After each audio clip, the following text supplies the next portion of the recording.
Hey guys, nama saya Amruddin Ibrahim. Kepada yang baru jumpa channel ni, selamat datang saya ucapkan. Dan kepada yang dah subscribe dan tengok video-video saya lain, thank you so much. Jadi dalam channel saya ni, saya kongsikan tentang personal finance, productivity dan juga investment. Dan kepada yang baru jumpa channel ni, hey, selamat berkenalan. Jadi untuk siri book club kita untuk tahun 2022 ni, kita akan mulakan dengan sebuah buku yang ditulis oleh Josh S. Clayson. Tak lain tak bukan, buku ni bertajuk The Richest Man in Babylon. Sebenarnya buku ni dah tulis pada tahun 1926, tetapi whatever kita cakap hot takes ataupun hukum dan juga pengajaran yang ditulis dalam buku ni, saya rasa masih relevan lagi, dan ianya saya rasa akan kekal relevan at least untuk lagi 100 tahun akan datang. Buku ni sebenarnya simple, ringkas dan padat. Kalau kita tengok kat sini ada dalam tak sampai 200 muka surat pun. So basically kalau anda habiskan sekitar dalam 20 minit setiap malam, basically tak sampai seminggu anda dah boleh habiskan buku ni lah. Jadi dalam buku ni saya akan kongsikan 7 law ataupun 7 hukum yang ditulis bagi kita menjana kekayaan ataupun membina kita punya wealth dalam kehidupan ni. So tanpa melengahkan masa lagi, let's get started. Jadi hukum pertama untuk kita membina wealth dalam buku ni adalah kita panggil sebagai mula menggemukkan kita punya duit. So sebenarnya bagaimana kita nak gemukkan kita punya duit ni, meh? Jadi caranya adalah kita asingkan 1/10 daripada gaji ataupun pendapatan yang kita dapat setiap bulan tu ke dalam akaun simpanan ataupun ke dalam akaun yang lain. Jadi kenapa kita buat macam tu? Okey, pernah tak kita fikir macam kita rasa macam whatever gaji yang kita dapat, pendapatan yang kita dapat setiap bulan, kita rasa ianya adalah milik kita. Tapi tak lama lepas tu bila gaji tu dah masuk dalam kita punya bank, kita bayar itu ini, kita bayar bil api, bil elektrik, sewa rumah, installment kereta dan sebagainya. Dan di end of the month, sebenarnya dalam dompet kita tu tak ada langsung duit yang kita allocatekan untuk diri kita sendiri. Sedangkan kalau macam kita tengok kita bekerja setiap bulan 5 hari seminggu selama 4 minggu kan, kita sacrifice tenaga masa kita untuk bekerja cari duit apa semua kan. Jadi sebelum kita mula spend kita punya gaji tu, kita asingkan siap-siap 1/10 daripada gaji tadi. Mungkin kita boleh masuk dalam ESB ataupun kita nak masuk dalam tabung haji dan sebagainya kan. Dan just imagine kalau macam kita buat benda tu setiap bulan selama setahun, by the end of the year kita ada hampir sebulan lebih punya gaji dalam kita punya akaun simpanan ataupun dalam kita punya ESB dan tabung haji. Jadi bila kita buat benda ni, hujung bulan tu tak adalah kita rasa macam duit bulan ni dah habis ataupun duit bulan ni dah bayar itu ini apa semua kan. Jadi hukum kedua untuk kita membina kekayaan ni adalah kita kena mengawal perbelanjaan. Jadi sebelum kita nak kawal kita punya perbelanjaan ni, kita sebenarnya kena clear dulu apakah kita panggil sebagai necessary expenses dan juga kita panggil sebagai desired expenses. So basically kedua-dua ni adalah, yang pertama tu kita panggil sebagai perbelanjaan wajib ataupun perbelanjaan yang perlu. Ianya boleh merangkumi bil elektrik, bil air, installment kereta, sewa rumah dan sebagainya, kelengkapan dapur kan. Sementara kalau macam kita sebut desired expenses ni, dia boleh jadi macam new iPhone, new handbag, new smartwatch dan sebagainya kan. So antara kedua-dua ni adalah satu disebabkan oleh ianya perlu untuk kita keluarkan ataupun untuk kita belanjakan sebahagian daripada duit tadi. Yang tadi dia lebih kepada kehendak kita sendiri. In case kalau macam kita tak dapat penuhi kehendak tadi, sebenarnya kita tak adalah macam kita masih lagi boleh teruskan kehidupan macam biasa. Jadi lepas kita dah boleh bezakan antara desired expenses dan juga necessary expenses tadi, kita sebenarnya boleh belajar ataupun kita study apakah pattern perbelanjaan bulanan ataupun harian kita. So sama ada hujung bulan tu kita boleh tengok yang mana yang lebih banyak, sama ada necessary expenses ataupun desired expenses.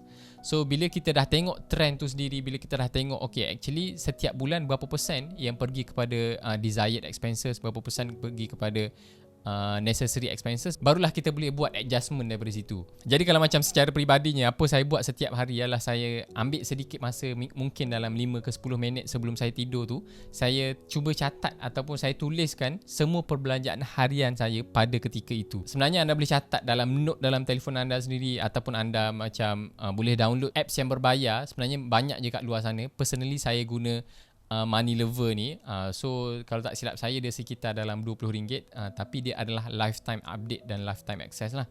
So whatever perbelanjaan yang saya gunakan setiap hari tu, saya akan tulis dalam apps ni. Ataupun kalau macam anda jenis yang old school sikit, anda boleh guna macam Excel. Anda buat simple Excel dalam komputer anda. Jadi sebelum tidur tu anda tuliskan apakah perbelanjaan anda pada hari tu. Untuk desired expenses tadi, tak adalah kita cakap macam tak boleh belanjakan langsung. Sebenarnya ada juga, ada je kita boleh belanjakan sebahagian duit kita tu untuk benda-benda yang kita nak. benda-benda yang kita mengidam nak beli dan sebagainya kan. Tapi pastikan kita dah settle semua necessary expenses yang kita perlu bayar, yang kita perlu langsaikan dan sebagainya. Dan kedua adalah kita hanya menggunakan 9/10 daripada gaji kita tadi untuk beli benda-benda tadi. Sebab apa? Sebab 1/10 tadi kita dah simpan ke dalam kita punya akaun yang berlainan, ataupun itu adalah reward untuk kita sendiri hasil daripada kita bekerja setiap hari, setiap bulan dan sebagainya. Loss seterusnya adalah untuk kita memastikan bahawa duit yang kita cari setiap bulan tu mampu bekerja untuk diri kita pula. Sebab kalau macam kita tengok setiap bulan, setiap hari kan kita bekerja untuk cari duit kan. Tapi kita kena cari apakah method yang sesuai dengan diri kita supaya duit tadi dapat bekerja untuk kita sendiri. So basically kita panggil sebagai pelaburan lah. Kita nak pastikan duit yang kita dapat tadi boleh berkembang, boleh beranak lagi dengan lebih banyak. Jadi dalam video ni saya ada kongsikan tentang bagaimana seorang janitor ataupun seorang tukang sapu yang berjaya mengumpul hampir 4 juta USD sebelum dia meninggal dunia. Kalau macam kita fikir logik kan, macam mana seorang janitor ataupun seorang tukang sapu ni mampu earn that much ataupun mampu mengumpul duit sebanyak tu. Tapi perkara tadi adalah sebenarnya tidak mustahil kerana janitor ataupun tukang sapu tadi menggunakan kita panggil sebagai magic of compounding. Sebenarnya dengan compound interest inilah duit kita boleh jadi berlipat-lipat kali ganda. A man's wealth is not in the coin he carries in his purse. It is the income that he built, the golden stream that continually flow into his purse and keep is always bulging. So bila baca quote ni ataupun kita tengok rule ni, sebenarnya ia membuatkan saya macam tak impress pun dengan orang yang macam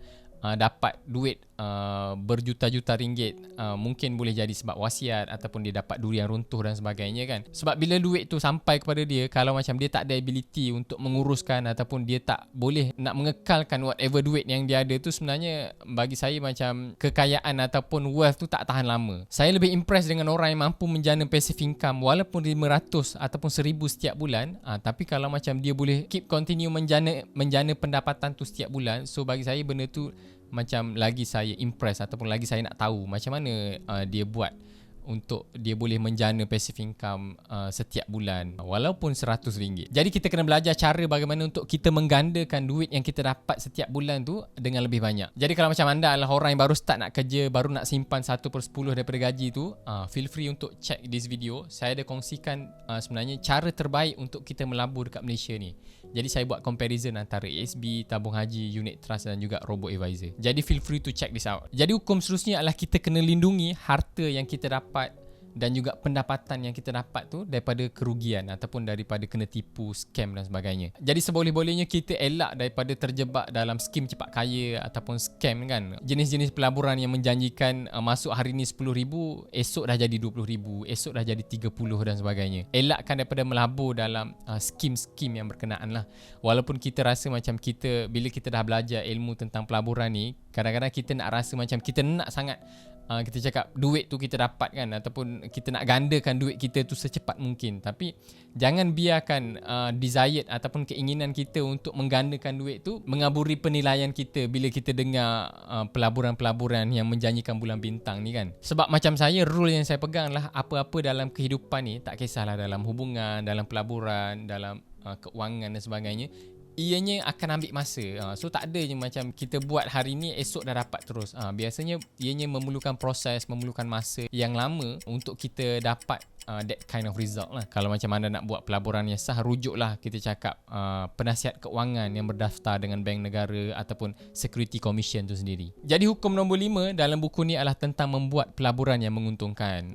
So kalau macam specifically dalam buku ni, dia menyatakan untuk kita membeli ataupun memiliki rumah sendiri untuk kita tinggal. Mungkin ada orang yang macam prefer untuk menyewa rumah instead of membeli kan. Kerana bila kita menyewa ni, kita tak perlu bayar cukai pintu, kita tak perlu bayar like macam maintenance fee. Biasanya maintenance fee, benda-benda tu dia akan disettlekan oleh pemilik rumah tu sendiri. Tapi kelebihan bila kita memiliki rumah sendiri sebenarnya secara internally, sebenarnya bila kita ada rumah sendiri ni, kita boleh buat banyak benda lah. Kita boleh buat renovation kita sendiri. Kalau macam anak nak main dekat taman pun tak ada masalah. Lepas tu kalau isteri kita nak tanam itu ini pun tak jadi masalah, sebab tanah kita sendiri, rumah kita sendiri kan. Walaupun installment rumah ni kita cakap lebih tinggi daripada kita menyewa kan, tapi sebenarnya duit yang kita bayar dekat bank tu, sebenarnya dia end up akan masuk dalam equity rumah tu sendiri.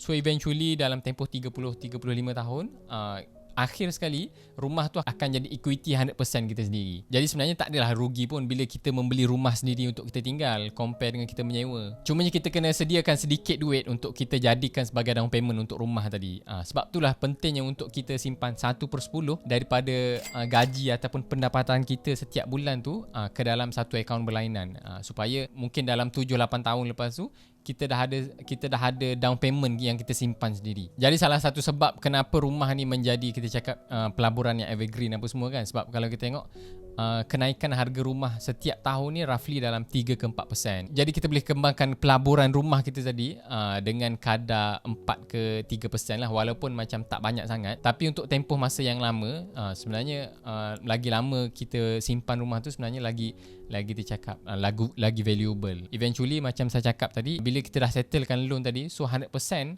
daripada equity rumah tu dah jadi milik kita. Jadi hukum seterusnya adalah kita kena melindungi pendapatan kita untuk masa akan datang. So basically dalam hukum ni dia cakap tentang perlunya untuk kita ada insurans ataupun takaful kan. Jadi pertama sekali kita sendiri tak tahu bila kita akan ditimpa musibah ataupun ditimpa kecelakaan kan. Mungkin sekarang ni kita mampu lagi menjana pendapatan sebab kita sihat, sebab kita tak ada sakit apa-apa kan. Tapi sebenarnya siapa boleh jamin yang untuk tahun depan ataupun untuk next week kita cakap kita masih lagi mampu bekerja seperti biasa macam hari ni. Seterusnya adalah kita tak mahu apa juga income ataupun semua harta kita yang kita dah kumpul mungkin 10-20 tahun nanti terpaksa digunakan untuk kita bayar kos rawatan, kos perubatan dan sebagainya. So sayanglah kita dah kumpul dalam 10-20 tahun kan, tapi end up duit yang kita kumpul tadi terpaksa digunakan untuk kos-kos perubatan, kos-kos dekat hospital dan sebagainya. Jadi ianya adalah sangat bagus untuk kita mula mencarum takaful ataupun mencarum kita cakap insurans kan, supaya instead of kita menggunakan harta ataupun wang yang kita dah kumpul selama bertahun-tahun tu, kita biarkan syarikat insurans ataupun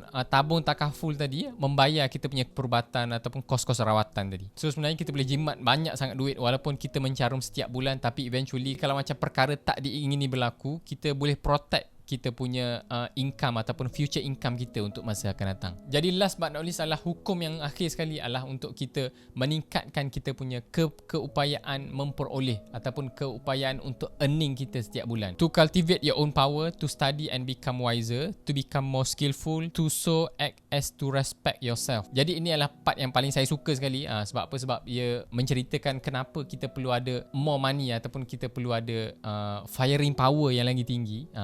Sebab kalau macam contoh anda sekarang ni anda earn dalam 3,000, so 1/10 mungkin sebulan anda boleh simpan dalam 300. Tapi dalam keadaan bujang ataupun anda masih lagi duduk dengan family dan sebagainya, mungkin anda boleh menyimpan 300 tiap bulan. Bila dah ada tanggungan anak-anak, isteri dan sebagainya, so ianya sangat mustahil daripada anda nak simpan 300 tadi, tiba-tiba anda nak simpan 1,000 kan. Sedangkan gaji anda ataupun pendapatan anda tadi adalah dalam RM3,000. So apa yang kita boleh buat adalah kita tingkatkan kita punya skill ataupun kita cari cara bagaimana untuk kita meningkatkan kita punya keupayaan memperoleh ataupun keupayaan untuk kita earn more dengan skill yang kita ada. Jadi bila kita dapat tingkatkan kita punya keupayaan memperoleh tadi, so kita boleh tingkatkan juga kita punya tabung simpanan kita. Kalau macam sebelum ni dengan gaji RM3,000 kita boleh simpan dalam 300. Tapi dengan gaji RM3,000 dan kita ada extra income ataupun passive income sebanyak 2,000, so ianya tak jadi berat sangat untuk kita simpan mungkin RM500 ataupun mungkin RM1,000 kan. So ianya penting untuk kita menyimpan, dan kedua adalah kita penting juga untuk kita meningkatkan kita punya kuasa memperoleh tadi. Jadi personally apa saya buat sekarang ni adalah saya prefer untuk cari passive income instead of kita cari active income kedua kan. Sebabnya bila kita cari active income kedua ni, kita kena divide kan pula masa ataupun komitmen kita tu kepada dua kerja pula. So which is macam benda tu agak membebankan ataupun agak tough sedikit. Tapi kalau macam kita boleh menjana passive income, macam contoh affiliate marketing ataupun kita buat digital product dan sebagainya kan, kita boleh cakap ianya tak mengganggu sangat masa dan juga komitmen kita dengan keluarga tadi. So tu je perkongsian saya untuk video kali ni. Hopefully korang dapat manfaat dalam video kali ni, dan kalau korang nak beli buku ni, nanti saya ada sediakan link dalam video description. So tu je video kali ni. Kita jumpa lagi untuk video akan datang. Jumpa lagi. Bye.